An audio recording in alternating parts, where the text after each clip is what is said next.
Donald Trump, tokoh yang tak pernah lepas dari sorotan, kembali ke panggung dunia dengan gebrakan khasnya. Kali ini, ancamannya untuk keluar dari NATO terdengar seperti letupan meriam di tengah heningnya malam. Langkah ini tentu bukan hal baru sejak masa jabatan pertamanya. Trump kerap mengkritik NATO sebagai aliansi yang tak adil bagi Amerika.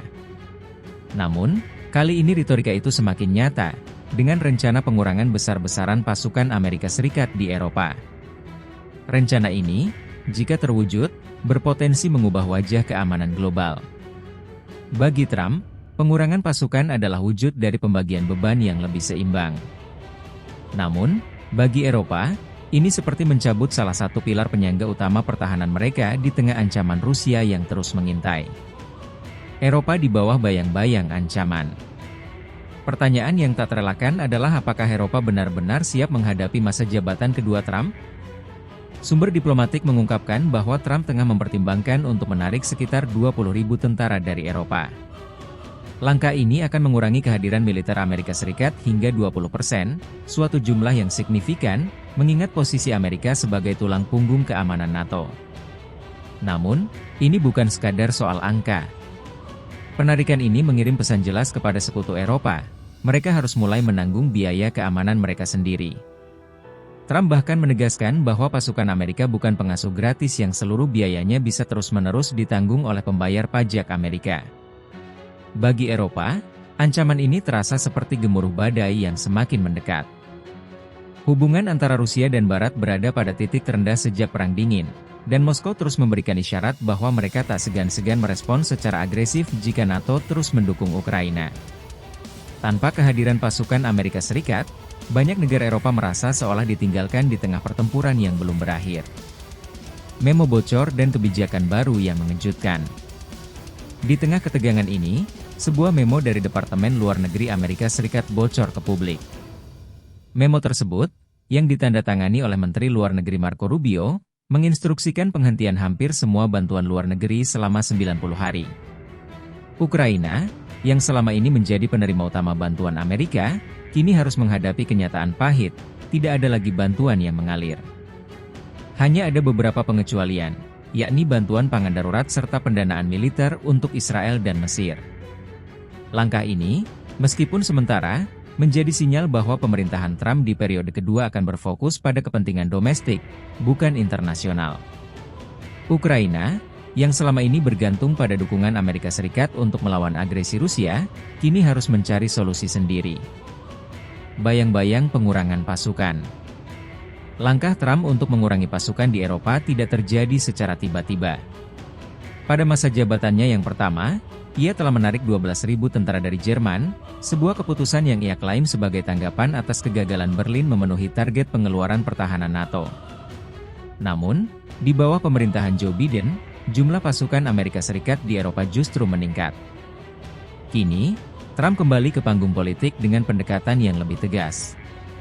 Ia ingin Eropa tidak hanya bergantung pada Amerika, tetapi juga mulai meningkatkan kontribusi mereka sendiri. Ia bahkan mengusulkan agar negara-negara NATO meningkatkan pengeluaran pertahanan mereka dari 2% menjadi 5% dari PDB, sebuah lonjakan besar yang akan sulit dicapai oleh banyak negara anggota. Namun, bagi Trump, ini bukan sekadar permintaan. Ini adalah ultimatum. Jika negara-negara Eropa tidak memenuhi permintaan ini, kehadiran militer Amerika Serikat di kawasan tersebut bisa berakhir sepenuhnya. Pernyataan ini, yang disampaikan Trump dalam wawancara di NBC News, menjadi ancaman terbuka bagi NATO. Eropa, siap atau tidak? Kembalinya Trump ke kursi kepresidenan adalah ujian besar bagi para pembuat kebijakan di Eropa. Mereka mungkin merasa telah belajar dari masa jabatan pertamanya, tetapi banyak pengamat menilai bahwa keyakinan itu tidak berdasar. Emma Ashford, seorang peneliti di Stimson Center, menyebut bahwa Eropa belum memahami urgensi perubahan yang dibutuhkan untuk menghadapi kebijakan Trump di periode kedua. Bagi Ashford, masalahnya terletak pada ketergantungan Eropa terhadap Amerika yang sudah terlalu lama dibiarkan. Para pemimpin Eropa, katanya, lebih sibuk dengan krisis politik domestik daripada memikirkan solusi strategis jangka panjang. Jika Trump benar-benar mengurangi atau menarik seluruh pasukannya, Eropa akan terpapar pada risiko keamanan yang belum pernah mereka hadapi sebelumnya.